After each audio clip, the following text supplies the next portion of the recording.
يعني انت بتقول انا مطور لسه متواجد جديد، هل ده معناه ما اصل دي حاجه مرعبه، المطور ده ما حدش جربه صح، فانا ممكن ايه اللي ضمني ان انا ادخل واغامر؟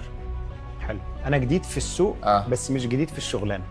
يعني انا عندي هيستوري 25 سنه في دول من اكبر الدول، احنا بنتكلم عن انجلترا، عن بريطانيا، يو كي، بنتكلم عن باكستان.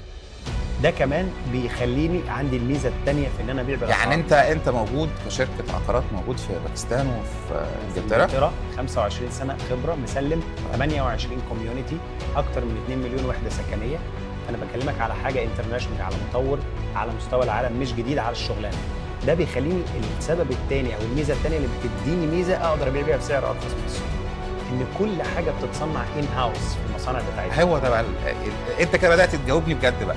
يعني ماشي اوكي، انا متقبل فكره ان انا نازل في السوق، فنوع من البراندنج وجزء من الماركتنج بادجت، انا بدل ما اعمل بيه اعلانات بحطه في فرق السعر، فالناس تيجي والبروكر يشتغلوا فيعملوا ضجه وبومنج للمطور. اوكي دي مفهومه. التكلفه بقى، التكلفه عندي في مصانعي، فانا ما بكسبش. ايه بقى المصانع اللي عندك؟ عندي كل المصانع، عندي مصانع للخشب ومصانع للسيراميك، مصانع للرخام، كل حاجه بتدخل في العمليه بتاعه العقارات انا بصنعها عندي ان هاوس. طب انت بتسلم متشطب ولا الاسعار دي، ولا بتديه لنا بقى محاره وبتاع زي مصر؟ لا مفيش عندنا في دبي كده، مفيش في دبي. طب ما انت اكيد انا عايز ادور على الفرق السعر ده لا بسلمك متشطب بالكامل، انت بتاخد كل التشطيبات، بل بالعكس ده انا بديك ديكورات كمان. يعني انا بديك حاجه ما حدش بيعملها، انا بدي لك ديكورات. لو هتاخد غرفه وصاله انت بتاخد الديكورات بتاعتي. الحوائط مش بدي لك حوائط مدهونه، انا بدي لك حوائط بورق حائط وفيها كمان بانوهات خشب شكلها ممتاز جدا، شكلها شيك قوي كديكور، فانت مش محتاج تعمل اي حاجه في الوحده بتاعتك.